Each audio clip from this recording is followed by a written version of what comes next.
I'm here to talk about success. The first rule of success is to have a vision. You see, if you don't have a vision of where you go, and if you don't have a goal where you go, you drift around and you never end up anywhere. I mean, as you know, I was born in 1947 in Austria after the Second World War.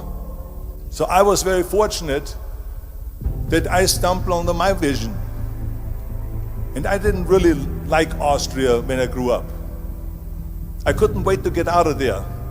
I couldn't see myself becoming a farmer or a worker in a factory or anything like that, even though my parents wanted me to stay there and have a normal life. But that was their vision, not mine. My vision was totally different. I felt that I was born for something special, for something unique, for something big. Then one day I went to school. I remember I was 11 years old, and they showed a documentary about America. And there they showed in this documentary the huge skyscrapers, the high-rises, the huge bridges, the 6-lane freeways, and all of this stuff. And I said to myself, that's where I want to be. I don't want to be around here with these little farmhouses and these little buildings. I want to be in America. And one day after school, I walked by a store in Graz. So I went inside and I looked around and I looked at this stuff, and I saw a magazine. I saw a bodybuilding magazine that had Reg Park on the cover. Reg Park was then a 3-time Mr. Universe.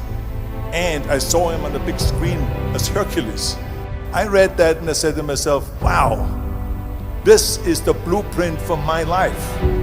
This is exactly what I want to do. I want to become a bodybuilding champion just like Reg Park. I want to get into movies just like Reg Park. And I want to make millions of dollars and be rich and famous just like Reg Park. Do you know how great it felt that I knew where I was going? Imagine the majority of people don't know where they're going. I knew where I was going, that I'm going to become this bodybuilding champion just like him. So it was just a question of how do you do it? I was so relieved, because when you have a goal, when you have a vision, everything becomes easy. So people always ask me, when they saw me in the gym in the pumping iron days, they say, why is it that you're working out so hard? 5 hours a day, 6 hours a day, and you have always a smile on your face.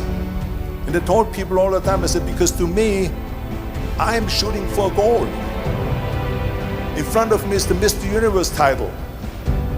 So every rep that I do gets me closer to accomplishing that goal, to make this goal, this vision turn into reality. Every single set that I do, every repetition, every weight that I lift will get me a step closer to turn this goal into reality. So I couldn't wait to do another 500-pound squat.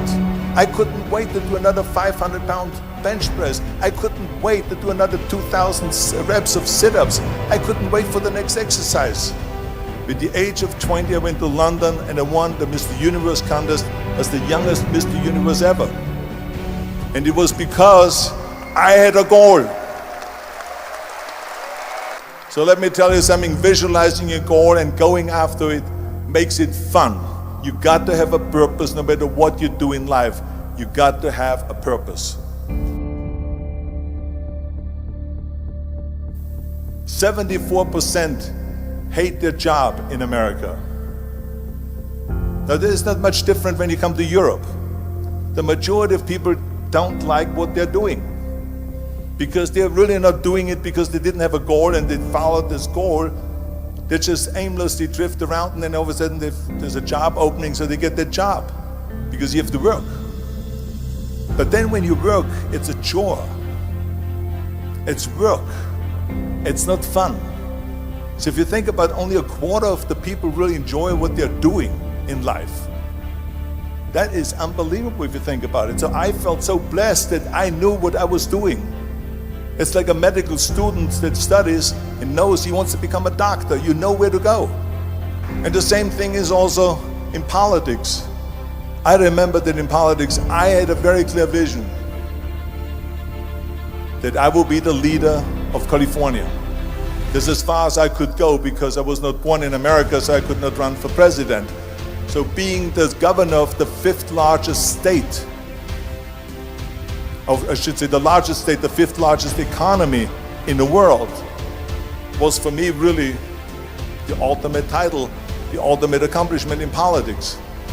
So even though people came up to me and says, why don't you go and run for something smaller, you're never gonna make it.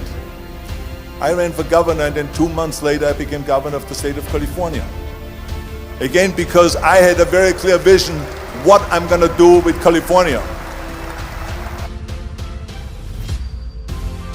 So that's rule number one, have a vision. Rule number two is, don't listen to the naysayers. Don't listen to the naysayers.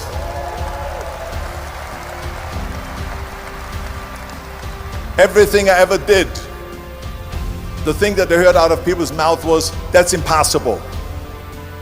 That can't be done. Or no. That is exactly what I heard, and of course I proved to the people that it can't be done.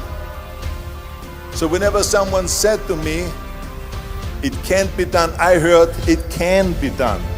When they said no, I heard yes. And when they said it's impossible, I heard it is possible.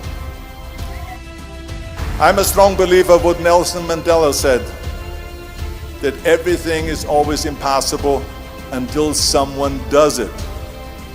Well, I'm gonna be the one, I said to myself, I'm gonna do it and I'm gonna show it to them. Maybe it has never been done before. That's perfectly fine with me. But I'm gonna do it. And I did not listen to the naysayers. It's all about the hard work that you put in. I said to myself, in bodybuilding I worked out 5-6 hours a day. I'm going to do the same thing now for acting. And of course I went to college to study English. I studied the accent removal, acting classes, and all of this stuff all day long. I worked and I worked and I worked.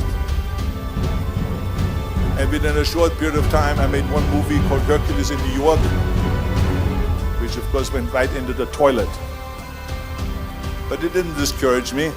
I still had the same vision. And then all of a sudden I did Streets of San Francisco.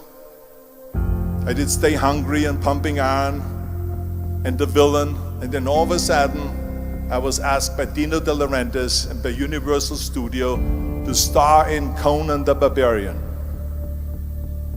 And after I did Conan the Barbarian, the director at the press conference said to the press, the director was John Milius, he said to the press, if we wouldn't have had Arnold, we would have had to build one. So think about that. The very body that they said can never be sold because the time is wrong, a few years later, I'm doing Conan the Barbarian, and it was the #1 hit at the box office when it came out in the summer of '82. Think about that. And the director says, if we wouldn't have had his body, we would have had to build one. So all of a sudden, my body became an asset, not a liability. And the same thing was with Terminator. After we were finished filming Terminator, Jim Cameron said to the press, if Arnold wouldn't have had that accent and talked like a machine, I think the movie wouldn't have worked. So think about that. The body and the accent that they attacked was an asset. But I didn't listen to those losers. I didn't listen to them at all. It's just the reality of it is that you cannot listen to the naysayers. So this is a very important lesson for all of you. So when someone says, no, this is a stupid idea, you in your mind, you don't have to say it, but in your mind just say this, fuck you, you're an asshole. What do you know?